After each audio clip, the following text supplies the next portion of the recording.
नमस्कार दोस्तों, आप सभी का स्टॉक इजी में स्वागत है। दोस्तों, अगर आप स्टॉक मार्केट में एंट्री लेते ही आप लॉस में चले जाते हो और अगर आपको लगता है ये चार्ट सिर्फ लाइन के झुंड है, तो ये वीडियो स्पेशली आपके लिए है। आज की वीडियो में हम यहाँ पे डिस्कस करेंगे चार्ट एनालाइज, वो भी बिल्कुल जीरो से, बिना किसी हैवी इंडिकेटर, बिना किसी कॉम्प्लिकेटेड थियरी के। ये वीडियो स्पेशली बिगिनर्स के लिए है। हम आज की वीडियो में बात करने वाले हैं कि चार्ट को आप कैसे रीड कर सकते हैं और चार्ट में कौन कौन से टाइप के आपको यहाँ पे देखने मिले, कौन से कैंडल स्टिक पैटर्न्स हैं, candle stick chart, line chart, इन सारी चीजों के बारे में बात करेंगे। और हम यहाँ पे टाइप्स ऑफ ट्रेंड को देखेंगे और हम यहाँ पे वॉल्यूम्स के बारे में भी बात करेंगे, जो कि बहुत बड़ा अपना एक इम्पोर्टेंट रोल प्ले करता है। आप जब भी कभी किसी चार्ट को देखेंगे तो चार्ट एनालाइज का मतलब क्या होता है? Price plus time plus volume को समझना। ये तीनों चीजें जब कंबाइन होती हैं तो चार्ट बनता है। स्टॉक का चार्ट एक ईसीजी मशीन जैसा होता है, जो कंपनी की हेल्थ के बारे में हमको सिग्नल देता है कि कंपनी हेल्दी है या वीक है। चार्ट से आप और क्या चाहते हैं और क्या क्या आपको पता चल सकता है। स्टॉक ऊपर जा सकता है या नीचे आ सकता है, एंट्री कब लेनी है, एग्जिट कब करना है और गलत ट्रेड से आपको कैसे दूर रहना है, ये सब कुछ चार्ट आपको बताता है। बस आपको चार्ट रीड करने आना चाहिए। तो यहाँ पे हम सबसे पहले अगर बात करेंगे तो बात करेंगे लाइन चार्ट के बारे में। ये है लाइन चार्ट, इसमें सिर्फ आपको क्लोजिंग दिखेगा। जैसे कि कंपनी, ये जो शेयर है रिलायंस इंडस्ट्री, ये फ्राइडे के दिन 1386 पे ये क्लोज हो गई थी। बस आप यहाँ पे क्लोजिंग क्लोजिंग पता कर सकते हैं। इसमें ना तो आपको कंपनी के जो ये शेयर है इसका ना तो ओपनिंग पता चलेगा, ना तो लो और ना ही हाई, बस आपको क्लोजिंग पता चलेगी। ये बहुत एक नॉर्मल सा चार्ट है। लेकिन अगर आप हर चीज चाहते हैं कि आपकी आंखों के सामने हो, जिससे कि आप स्टोरी बना सके, जिससे आप समझ सके कि आज के दिन मार्केट का क्या मूड था, तो उसके लिए हमें कैंडल का यूज करना चाहिए। ये जो कैंडल चार्ट होती हैं काफी अच्छी होती हैं और इजीली आप इसको अंडरस्टैंड कर सकते हैं और इससे आपको पता चल जाएगा कि मार्केट का मूड आज के दिन क्या था, क्या वो बुलिश था कि वो बेरिश था। ये सारी चीजें आपको यहाँ पे पता चल जाएगी। पहले हम आपको यहाँ पे बताएंगे कि आप कैंडल को कैसे पहचान सकते हैं कि ये रेड कैंडल क्यों बनी है और एक ग्रीन कैंडल क्यों बनी है। यहाँ पे देखिए, समझ लीजिए आज के दिन ये कैंडल यहाँ पे ओपन हो गया है और ये फिर इसने यहाँ से ऊपर गया, ये प्राइस ऊपर जाने के बाद ये रिटर्न नीचे आ गया और नीचे आने के बाद इसने यहाँ पे हमें दे दी क्लोजिंग। ठीक है, ये इसका ऐसे बॉडी बन गया, ये कैंडल की बॉडी यहाँ पे बन गई। इस चीज को यहाँ पे बॉडी बोलेंगे, इसको विक बोलेंगे और ये नीचे वाले को भी यहाँ पे विक बोलते हैं, इस लाइंस को विक बोलते हैं। अगर ऐसा कुछ होता है, मान लीजिए यहाँ पे ओपनिंग हुई है और यहाँ पे प्राइस आपके क्लोज दिया है, तो यहाँ पे ये बेरिश कैंडल फॉर्म होती है, यानी कि प्राइस ऊपर तो गया था लेकिन सेलर ने इतनी सेलिंग की कि प्राइस को लाके नीचे क्लोज कर दिया। यानी आज के दिन मार्केट में सेलर्स बायर्स पे हावी हो गए हैं। और बुलिश कैंडल किस तरह दिखेगा, अगर आप यहाँ पे नजर डालें तो आपको देखने मिलेगा यहाँ पे ग्रीन कैंडल फॉर्म हुई है, ये देखिए यहाँ पे। तो ये कैसे फॉर्म हुआ है, यहाँ पे प्राइस ओपन हुई और फिर यहाँ पे इसने एक लो मार दिया, यानी वो नीचे आ गया प्राइस। इसके बाद ये ऊपर जाके यहाँ इसने हाई मार दिया, यहाँ पे प्राइस का हाई है और यहाँ पे इसका हाई है और यहाँ पे इसकी क्लोजिंग है। यानी क्लोज कहाँ दिया इसने, इसने क्लोजिंग दिया है अपने हाई के पास। जब प्राइस अपने हाई के आसपास क्लोजिंग देता है तब वो यहाँ पे एक बुलिश कैंडल फॉर्म हो जाता है। यानी इसका मतलब क्या है कि बायर्स ने काफी भारी मात्रा में बाइंग की है और बायर्स यहाँ सेलर के ऊपर हावी हो गए। यानी सेलर्स कम थे, बायर ने खूब जम के यहाँ पे बाइंग करी है। एक चीज और बताते हैं, जैसे कि ये देख रहे हैं वीक, जैसे कि स्टार्टिंग में ही हमने बताया कि ये वीक है। अगर मान लीजिए ये वीक बड़ा सा बना हुआ है, लेकिन ये जो इसका बॉडी बन रहा है ये ग्रीन कलर की बनी है और नीचे छोटा सा वीक है, तो आप बोलेंगे ये बुलिश कैंडल है क्योंकि ये ग्रीन कलर है। ऐसे नहीं होता है, आपको यही तो समझना है चार्ट में। अगर वीक ऊपर का बड़ा है, इसका मतलब क्या हो रहा है कि प्राइस यहाँ पे ओपन हुई और जब प्राइस ऊपर हाई, यहाँ हाई के आसपास गई, लेकिन यहाँ पे क्या हुआ, सेलर ने सेलिंग करना स्टार्ट कर दिया। यहाँ पे जब उन्होंने यहाँ पे सेलिंग करना स्टार्ट किया तो बायर्स यहाँ पे बाय नहीं कर पाए जितना यहाँ पे सेलिंग हो रहा है, यहाँ पे सेलर बायर के ऊपर हावी हो गए, फिर वो प्राइस नीचे आके अपने ओपन के पास आके यहाँ पे क्लोज हो रहा है। ऐसे टाइम पे आप इसको बोल सकते हैं ये एक बेरिश कैंडल है, भले ये ग्रीन है, लेकिन ये यहाँ पे जो सिचुएशन है, जो चीज हमें यहाँ पे दिख रही है, जो हमें समझ में आ रही है, यही है कि यहाँ पे सेलर हावी पड़ गए बायर्स के ऊपर। तो यहाँ पे हमारा ये मतलब बनता है कि आज के दिन यहाँ पे सेलिंग हुई है।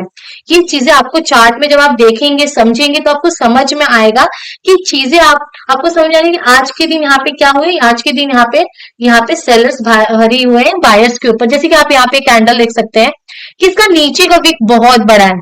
इसका मतलब क्या हुआ है कि प्राइस यहाँ पे ओपन हुई, यहाँ पे ये ओपन होने के बाद प्राइस बहुत नीचे आई, यानी यहाँ पे सेलर्स ने खूब जम के यहाँ पे सेलिंग की है। इस रेंज में आते ही उन्होंने खूब सेलिंग की, इतनी सेलिंग की कि प्राइस ने यहाँ पे आके लो दिया है।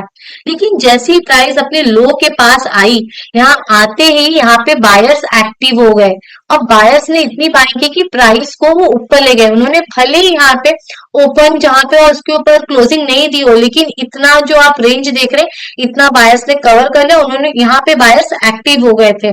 तो ये भी कैंडल आपको दर्शाता है कि यहाँ पे हुई है बाइंग। अब बात करते हैं हम यहाँ पे ट्रेंड के बारे में कि ट्रेंड कौन कौन से टाइप के होते हैं, आप कैसे ट्रेंड को इजिली पहचान सकते हैं। कि हाँ, अगर आप चार्ट में देखें तो आप समझ जाएंगे कि ये तो अप ट्रेंड है और ये डाउन ट्रेंड है। तीन टाइप के ट्रेंड होते हैं। सबसे पहला आता है अप ट्रेंड, जो कि प्राइस ऐसे जाता है, और एक होता है डाउन ट्रेंड और एक होता है साइडवेज। पहले तीनों का मतलब समझिए। ये जो अप ट्रेंड होता है इसे बोलते हैं बुलिश, यानी मार्केट में सब बुलिश है, सब खरीद रहे हैं। और डाउन ट्रेंड का मतलब होता है यहाँ पे सेलर्स एक्टिव हो गए, खूब जम के यहाँ पे सेलिंग हो रही है, किसी को खरीदना नहीं है, बस सब सेल किए जा रहे हैं। और ये साइडवेज का मतलब होता है कि यहाँ पे इन्वेस्टर, ट्रेडर, रिटेलर्स यहाँ पे कंफ्यूज हैं कि मार्केट को किस ओर ले जाएं, ऊपर की ओर ले जाएं या नीचे की ओर ले जाएं। तो ऐसे कंफ्यूजन में जब मार्केट को कुछ नहीं समझ में आता या फिर ऐसे सिचुएशन मार्केट में क्रिएट हो जाती है कि जो आने वाला न्यूज है, जिस तरह का सिचुएशन मार्केट में चल रहा है, हम कैसा रिएक्ट करें, तो उस टाइम पे साइडवेज मार्केट हो जाती है। अब हम बात करते हैं कि आप इन ट्रेंड को पहचानेंगे कैसे। ये भी काफी जरूरी है कि ऐसे कौन सी चीज है जिससे आप देख के आप पहचान जाए कि अप ट्रेंड स्टार्ट हो गया है और ऐसा होने पे डाउन ट्रेंड स्टार्ट हो गया है।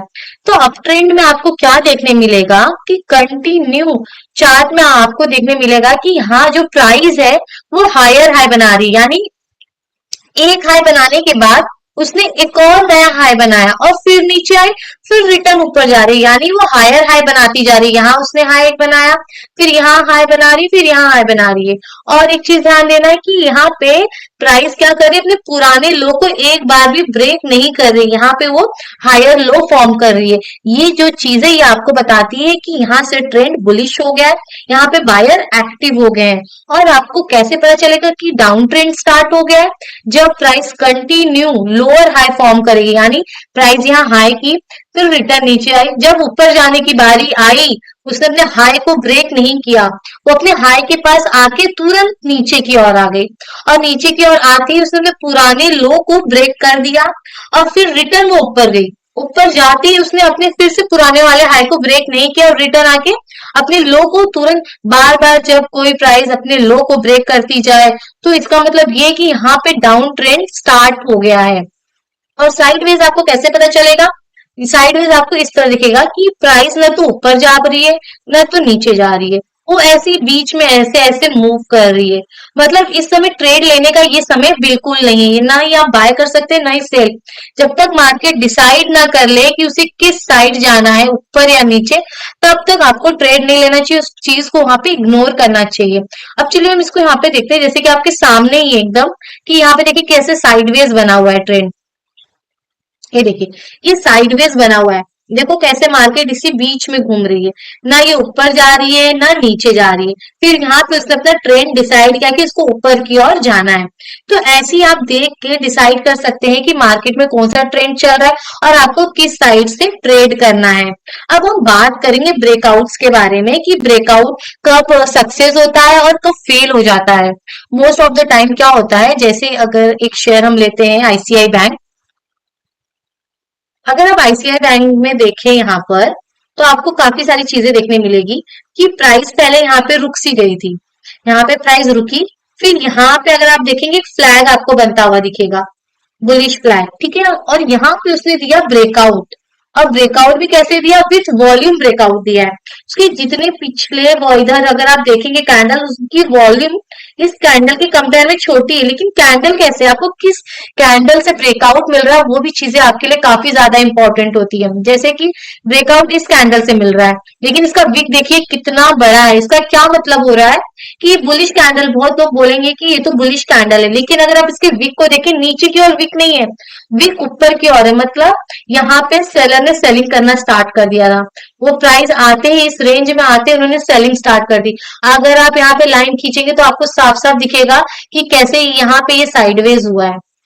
अगर यहाँ पे एक बुलिश कैंडल के साथ ऐसे, अगर यही वीक नीचे की ओर होती तो ये पॉजिटिव ब्रेकआउट होता कि हाँ यहाँ पे तो पॉजिटिव ब्रेकआउट हुआ, यहाँ पर बायर्स एक्टिव है। लेकिन नहीं, जैसी प्राइस ऊपर की ओर गई, यहाँ पे आते ही सेलर ने सेलिंग कर दी, यानी सेलर पहले से बैठा है यहाँ पे सेलिंग करने के लिए। तो ऐसे टाइम पे आपको थोड़ा सतर्क रहना चाहिए, सोच समझ के ट्रेड लेना चाहिए। ऐसे टाइम पे काफी बार क्या होता है, यहाँ पर क्या होता है कि ये जो ब्रेकआउट है वो फेल हो जाता है। अब हम बात करेंगे सपोर्ट एंड रेसिस्टेंस के बारे में कि सपोर्ट एंड रेसिस्टेंस क्या होता है, वो कैसा दिखता है। सपोर्ट रेसिस्टेंस ऐसा होता है जब प्राइस ऊपर की ओर न जा पाए, ये जो है ऊपर की ओर वो नहीं जा पा रहा है, ये देखिए यहाँ पे उसको रुकावट मिल रहा है, तो ये हो गया रेसिस्टेंस। और जब प्राइस नीचे की ओर न जा पाए, यानी एक लाइन एक रेंज में ट्रेड कर रहा है, यहाँ पे इस पॉइंट पे आते ही प्राइस रिटर्न ऊपर की ओर चली जा रही है, लेकिन वो उसको नीचे नहीं जाने दे रहा है। इसका मतलब क्या है, उसको यहाँ पे सपोर्ट मिल रहा है, प्राइस को ये लाइन जाने नहीं दे रही है, कहाँ, नीचे। वो उसको नीचे जाने ही नहीं दे रही, इसी रेंज में उसको रख रही है, प्राइस को नीचे नहीं जाने दे रही, तो उसको बोलते हैं सपोर्ट। और जब प्राइस को ऊपर न जाने मिले तो उसको कहते हैं रेसिस्टेंस। जैसे कि एक एग्जांपल अगर आप जाएं निफ्टी में, निफ्टी के चार्ट में आपको देखने मिलेगा, यहाँ पे जो उसका पुराना हाई है अगर आप देखेंगे निफ्टी का, उसके पास आने पर प्राइस कितनी बार यहाँ से वो रिटर्न चली गई है, देखिए ये इसका पुराना हाई है, यहाँ पे प्राइस आई, अब देखिए यहाँ से रिटर्न चली गई, फिर यहाँ से रिटर्न नीचे आई प्राइस, फिर यहाँ पे ऊपर, और यहाँ पे देखिए कैसे प्राइस नीचे आ गई तुरंत। ये रेसिस्टेंस बन गया है, और ये काफी बड़ा एक काफी स्ट्रॉन्ग रेसिस्टेंस बन गया कि प्राइस यहाँ पे सेलर्स काफी एक्टिव बैठे हैं कि जैसे ही प्राइस इस रेंज में आ रही है तुरंत यहाँ पे सेलिंग स्टार्ट हो जा रही है, प्राइस को ऊपर जाने ही नहीं मिल रहा है। अगर ये रेसिस्टेंस जब ब्रेक होगा तो इसका मतलब ये हो रहा है कि सेलर की जो सेलिंग की कैपेसिटी थी खत्म हो गई है, बायर्स यहाँ पे एक्टिव हो गए हैं कि उन्होंने एकदम स्ट्रॉन्ग वॉल्यूम और कैंडल के साथ ये रेसिस्टेंस को ब्रेक कर दिया है। तो यहाँ पे एक पॉजिटिव इंडिकेशन होगा कि ये जो ब्रेकआउट है ये पॉजिटिव है, सक्सेसफुल ब्रेकआउट यहाँ पे ये बन सकता है। अब हम बात करेंगे यहाँ पे वॉल्यूम के बारे में कि वॉल्यूम क्या होता है, आप किस तरह उसको यहाँ पे देख सकते हैं। जैसे कि अगर आप कोई कैंडल में अगर ब्रेकआउट आता है तो आपका वॉल्यूम भी देखना बहुत जरूरी होता है कि किस वॉल्यूम के साथ यहाँ पे ब्रेकआउट मिला हुआ है, वो भी काफी ज्यादा यहाँ पे मैटर करता है। अगर कम वॉल्यूम के साथ मिल रहा है तो वो चीज यहाँ पे होता है कि हो सकता है कि यहाँ पे इस कैंडल को या फिर यहाँ पे इस शेयर को यहाँ पे मैनिपुलेट किया गया है विदाउट वॉल्यूम। अगर प्राइस ऊपर जाती है, अगर मैं आपको एग्जांपल दूं एक, तो आपको कुछ ऐसे देखने को मिल सकता है, ये है वॉल्यूम।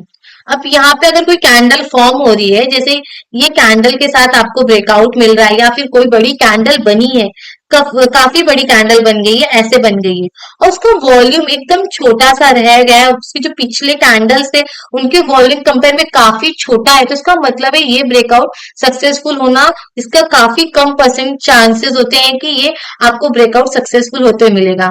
आपको कुछ चीजें ऐसे ध्यान रखनी है, जैसे कि आप ये जान लीजिए जो वॉल्यूम है वो ना, एक आप बोल सकते हैं कितने लोग उस प्राइस पर इंटरेस्टेड है, आपको ये देखने को समझ में आएगा। अगर यहाँ पे ये प्राइस चल रही है और उस पर काफी बड़ा आपको वो वॉल्यूम देखने को मिल रहा है, तो उसका मतलब क्या, शेयर लोग इंटरेस्टेड है, काफी ज्यादा लोग। अगर आप देखेंगे इस कैंडल को, देखिए आप यहाँ पे ये कितनी बड़ी कैंडल, बेरिश कैंडल बनी, इसका वॉल्यूम देखिए कितना ज्यादा है, यानी यहाँ पे बहुत ज्यादा लोग इंटरेस्टेड थे इसको सेल करने में। देख रहे हो आप कितनी ज्यादा वॉल्यूम, इसके पिछले जितने भी कैंडल के वॉल्यूम इसके कंपेयर में छोटे हैं। यानी अप्रैल से लेके अगर आप देखेंगे फैब की, ये जैन की कैंडल है, कितनी बड़ी बनी है। यहाँ पे सेलर्स भारी मात्रा में एक्टिव थे कि उन्होंने जब से यहाँ पे सेलिंग कर दी है कि प्राइस काफी नीचे आ गया है। कितने लोग उस प्राइस पे इंटरेस्टेड है, ये चीज वॉल्यूम बताता है। आपको एकदम सिंपल सा रूल याद रखना है, अगर प्राइस ऊपर जा रही है और वॉल्यूम भी एकदम स्ट्रॉन्ग मूव दिखा रहा है, एकदम ज्यादा वॉल्यूम है, अपने पिछले कैंडल के जो वॉल्यूम के कंपेयर में काफी ज्यादा है, तो यहाँ पे ये एक स्ट्रॉन्ग मूव है। और प्राइस ऊपर जा रही है, वॉल्यूम नीचे जा रहा है, तो ये फेक ब्रेकआउट हो सकता है। और प्राइस नीचे जा रही है, वॉल्यूम भी काफी ऊपर है, काफी ज्यादा है पिछले कैंडल के वॉल्यूम के कंपेयर में, तो आप समझ जाइए यहाँ पे स्ट्रॉन्ग सेलिंग चल रही है। प्राइस हमें बताता है कि यहाँ पे क्या हो रहा है, वॉल्यूम बताता है कि कितने पावर के साथ हो रहा है। और मेरा मानना है कि आपको हमेशा वॉल्यूम को अपना एक मेन इंडिकेटर मानना चाहिए, क्योंकि वॉल्यूम हमको बताता है कि जो प्राइस बढ़ रहा है, जो कैंडल यहाँ पे फॉर्म हो रही है, वो कितना यहाँ पर हमको सक्सेसफुल हमारा ट्रेड बना सकता है। ये चीजें आपको हमेशा, वॉल्यूम को हमेशा अपने साथ लेके चलना है। बिगिनर्स का एक कॉमन मिस्टेक होता है उनका, कि वो हर इंडिकेटर को यूज करते हैं, टेलीग्राम से टिप्स लेते हैं, विदाउट स्टॉप लॉस ट्रेड करते हैं, न्यूज के पीछे भागते हैं। लेकिन आपको चार्ट को भी देखना काफी जरूरी है। इंडिकेटर को कम रखो, प्राइस एक्शन को ज्यादा समझने की कोशिश करो, चार्ट के साथ आप समय बिताओ, चार्ट को दिन भर में कम से कम 2-3 घंटा देंगे तभी आप चार्ट को समझ पाएंगे। और चार्ट एनालाइज करना डिफिकल्ट नहीं होता है, बस आपको ट्रेंड समझ में आना चाहिए, सपोर्ट रेसिस्टेंस वॉल्यूम, और आपको हमेशा डिसिप्लिन के साथ रहना चाहिए ट्रेड के साथ। अगर आप कोई ट्रेड ले रहे हैं तो स्टॉप लॉस तो लगाना बिल्कुल ना भूलें। तो दोस्तों आज के लिए हम यही रुकते हैं। अगर वीडियो आपको अच्छा लगा तो लाइक कमेंट सब्सक्राइब जरूर करें।